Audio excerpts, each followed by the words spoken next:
Alright, so, redeemed Unbound Thresh, cinematic explained. Let's see.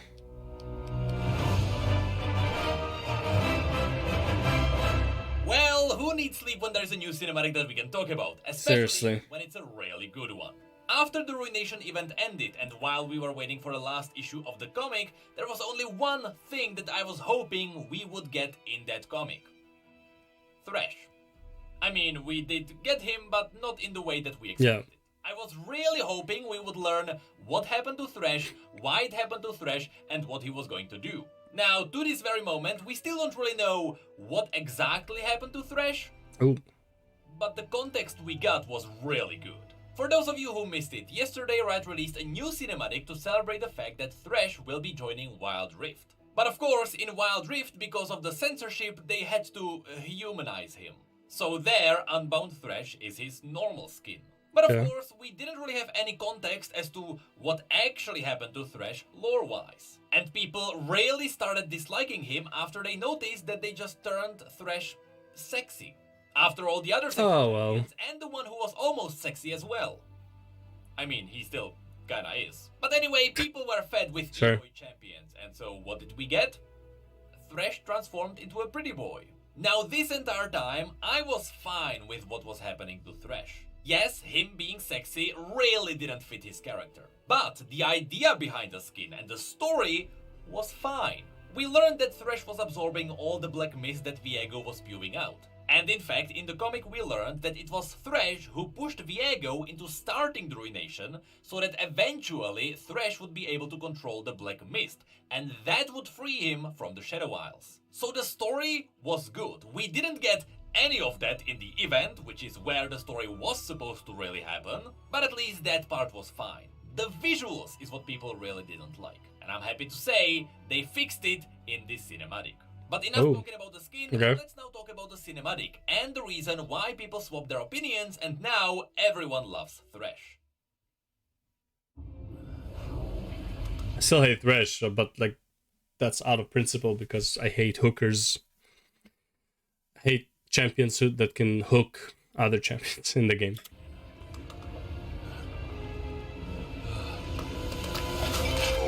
Thieving little devil. The cinematic begins with a really creepy setup. Here, we have Bort, a guy who will tell us his life story in just a moment.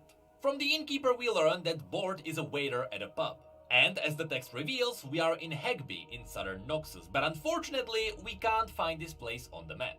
After almost successfully serving a bowl to a man, Bort then tells us his life story, or at least, what the heck happened to his arm. Sorry sir, cursed arm.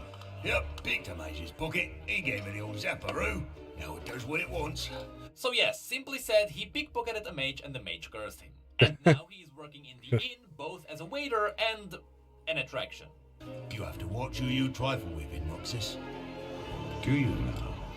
And of course, he told that story to no one else but Thresh himself. Now here I have to mention a couple of things. First of all, his voice is somehow very similar to Swain. I have nothing against it, but if you combine it with the fact that he really looks like Swain here, I was confused for a moment. But the moment you see his iconic keys, you realize that this is Thresh. I like the fact that he still has the keys as trinkets, even though he has no use for them. And the fact that Bort is being used as an attraction is shown in the next scene, the one where everyone bullies him. Bort! Get the dishes, you crustaceous scum! Oh, bugger! Pardon? Bugger! Bort! More elk milk! Sorry sir. Double quick man. Pardon. Dodgy arm. I'd feel bad for him, but understanding how he got it, I just don't care. So what happens? Also notice that the innkeeper called out for Elnuk milk. Of course, the Elnuks are the animals from Freljord. Anyone who has played Legends of Runeterra knows about them. But it makes sense why people in Noxus would be ordering Elnuk milk, because Noxus is invading the Freljord. They are partially in the region already. So of course they would be importing that milk further into their empire. But then we have this curious shot of Thresh. Here, he is clearly looking at how everyone is bullying Bort. But that is a little bit suspicious. Because usually Thresh wouldn't care about who's bullying who. Thresh just enjoyed the torment. So here it is kinda interesting to see that even though Thresh is still pretty much a villain, He almost has a tiny bit of a good side to him, which Does is he? really cool because this indirectly points at the fact that Thresh is a little bit more human now. I'm pretty sure this is intended. Would you like a warm bowl, sir? No, thank you, Bort. I'm saving my appetite. Thresh pointing out the fact that he's saving his appetite is pointing to the fact that he's gonna consume their souls. And then he pulls out this very interesting coin. Even though they are in Noxus, I highly... Why does this coin remind me of the Diablo Immortal thing for the rifts? If you want to do a greater rift with an increased chance of legendaries, here's a coin. doubt that this is Noxian. On one side it has a face, and on the other it has a skull. And after looking at the markings, especially on the skull's forehead, you know, the circles and triangles carved into it, this very much looks like a coin from the Blessed Isles. Which makes sense, that's where Thresh is from. But Bort likely doesn't realize how ancient this coin actually is. According to the Runeterran timeline, this one is more Over than 1,000, yeah. years old. For your service. Go on. Put it to pocket before someone else does. Thank you. Thank you, sir. I wonder if this scene is pointing at the fact that Bort just never gets tipped, so he is just surprised by that, or if he's actually surprised by the coin. Once again, this doesn't seem to be Noxian, so what he's holding in his hand right now is probably an ancient relic. Bort. Well, I'd put it toward your debt if I didn't need to cover all the broken plates of stupidity. Because you can hear Keeper's style for it, you know that he's making the stuff up. He's not really gonna put it towards his debt, he's just gonna pocket it himself.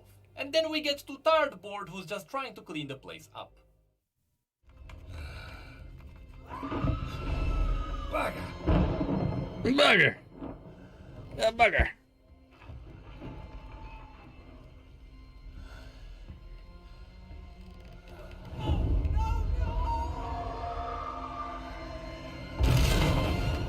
And then Da-da-da-dum. this beautiful show. I Da-da-da-dum. don't know if I talked about this in a video, I know I mentioned it on stream. But during the time when everyone was mad that Thresh was turned into a sexy boy, I had a proposition. I wanted Riot to give Thresh a toggle. If people don't like his human form, just give him a Camavorian helmet.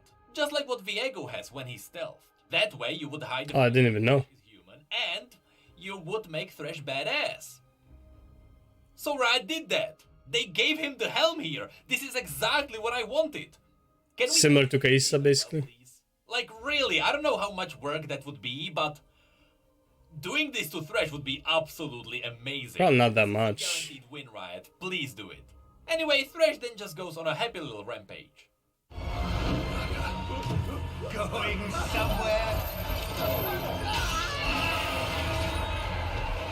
Bort, my friend. I was a prisoner too. You know, the shadow pointing out that Thresh is still a monster. Yeah. Longer than you could imagine. A phantom chained to the Shadow Isles. But no one escapes. I forgot how squishy they are. I'm free now to do as I wish. And finally here Thresh points out why he's even called Unbound Thresh. After consuming all the black mist that was pouring out of Viego's Yeah. heart, he can now control the mist. And he can now travel wherever he wants. Uh-huh. Only after thousands of years, he is now free from his shackles. Move, Bort. Move. Oh no. Here he is, friend Bort. The hand at your tether. Wait, we're friends. Who else would take you in? A little ribbing between friends. Just me and Bort having a laugh. Right, Bort? Right? Little ribbing between friends. Remember that. Someone gives and someone gets. There are two sides to every transaction. Your curse is his. He's profit. And this is where the cinematic confirms that Bort is really just being used as an attraction. The innkeeper is using the fact that Bort is cursed to get in more customers that would bully him. It's just a tiny little detail, but I love how Bort is still obedient. He still adds "sir" after every sentence. Your curse is his. He's profit, sir. Would you like to be free, Bort? never again to feel the sting of your accursed deformity. You can do this. I wonder if his crab arm is portraying his true self. So even when he tried to stab himself, it's more like he was hating himself at that moment. So the crab arm did that, right? Every time the crab is doing something, like for example, going after the soup, maybe Bort is hungry, right? So let's see if the arm just goes and attacks the guy, because right now it looks like the arm agreed with what Thresh was saying. My dear Bort, there is life, there is death, and there is me.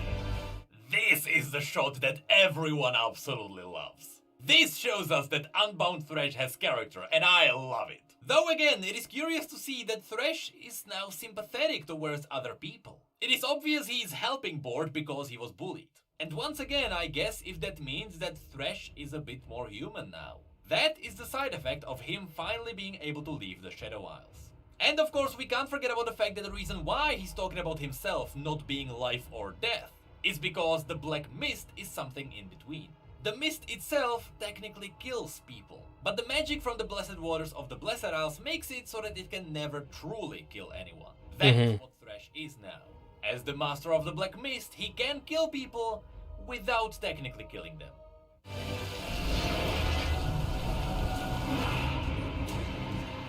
Now here I quickly need to point out that if there is one thing that we still don't know about Thresh, it's what is the crystal. We still don't know where he got it and what does it do. I understand that because the skin needs to be different, they just replace the lantern with a crystal. But we're talking about lore here. I still want to know what it is. Makes sense though, yeah. Don't mind the whip, just a little ribbing between friends. Little ribbing between friends. And of course, here we can see Bort getting some payback. He is free from his curse, and he gets to whip the people who... But he's in a different curse Thresh now. won in the end, he did enslave their souls. But I guess Thresh needed someone to drive him around, and so he just used Bort for that. Maybe that's the reason why he felt sympathetic towards Bort. He was just going to use him. And then we get the last... It's probably even funnier where like the guy who's being used ends up using everyone else, right? Or like the guy being abuses everyone else. I think it's just a romance in Thresh's mind. I think that's pretty much it. I don't think there's much more to it. Shot which confused some people. Since the cinematic was confirmed to be in the southern Noxus, some people may be wondering, why do we see the Immortal Bastion in the background? Well, first of all, the Immortal Bastion has 3 pillars. This structure only has 2. And also, the Immortal Bastion would be 8 times as big. I really don't think people should underestimate Mordekaiser's creation. The Immortal Bastion is inhumanly big. When you have a look at it, you should never believe that humans would be ever able to build that. It should feel like something that was built by the gods themselves. That's what Mordekaiser was aiming for. And thankfully, that was confirmed by Riot as well. What we can see here in the background is not the Immortal Bastion. This would be far too small. So right now, we theoretically have no idea where Thresh is going. But we know that he is in Noxus. Now, I think everyone can agree on the fact that this cinematic was absolutely amazing. But let's talk about what this means for Thresh. First of all, the event told us nothing about Thresh. Compared to this, the amount of lore he got here is insane. And after this cinematic, I can tell you right now, people want more Thresh lore. People instantly swapped from hating him into loving him that much. So I'm glad to see that Riot actually justified Unbound Thresh. But more importantly, there is the other thing that I want to talk about. He is now in Noxus. For me, there's only one obvious reason why he would be here specifically. Besides the fact that he's just happy to travel around finally. I think Riot is setting Thresh for something bigger. Now, I know we were all burned by big lore events. But in Noxus, there are 2 things which Riot can do with Thresh. They can set him up for Mordekaiser somehow. Maybe there will be a battle of the Kings of the Damned. But in my opinion, the other way to deal with Thresh would be to make him join the Black Rose. He would be an excellent member right besides LeBlanc and Vladimir. Now you certainly can't find a more powerful being handling dark magic. He would fit so well. And if Riot goes for this, I'll be honestly happy. It is a really good way to put Thresh into a new place. But unfortunately, that's just speculation. I don't know. I feel like Thresh is not. I don't feel like he's a good team player. To put him beside somebody, probably not gonna be ideal. Like he would, if anything, he would try to take over Black Rose, and LeBlanc won't have that. So like, I doubt that. I honestly think he would just try to be the next Viego, which would then, if I'm talking about like, if this, like, let's say they leave it for now and like they only come back to it in like the right MMO, the way I would see it happening would be that he would try to like basically absorb Viego's like powers or whatever, or something like that. And he would be like the second last boss of the raid, and as we kill him, he frees Viego, and then we fight Viego, something like that, maybe. As of right now, we That's really also very cliche, so it's not very impressive, right? don't know what Thresh will be doing on Runeterra. We just know that he turned from a really sexy guy into a really cool guy that is not so sexy anymore. In my opinion, Riot Both. managed to redeem Unbound Thresh. Somehow, Unbound Thresh is now way cooler than everything else that happened during the Ruination, even though technically the Unbound Thresh was the It's outcast. part of, yeah. But there is still one more thing that Riot needs to do. Besides giving us a story on the universe that would give us one canon storyline that happened during this event, they should also change Thresh's splash art. Just make him a tiny bit more crazy, please. People really like this, they really don't like that. I mean, honestly, Really don't like that. I feel like they both portray him fairly enough. I don't know. The one on the left looks more like he's enjoying himself capturing souls. The one on the right looks like he's just annoyed at something. But it's like, he doesn't feel like he's two different characters. I don't know, that's just my opinion. But anyways, yeah, so that's how the Thresh thing ended. Was there any proof that he could use the mist though? I didn't see him like actually like being able to teleport with the mist or anything like that. Yeah, there's nothing to suggest that he can control the mist or like teleport through the mist or something, right? Just an assumption. But yeah, oh well. Is what it is. Let's watch the next one then. Viego is coming back.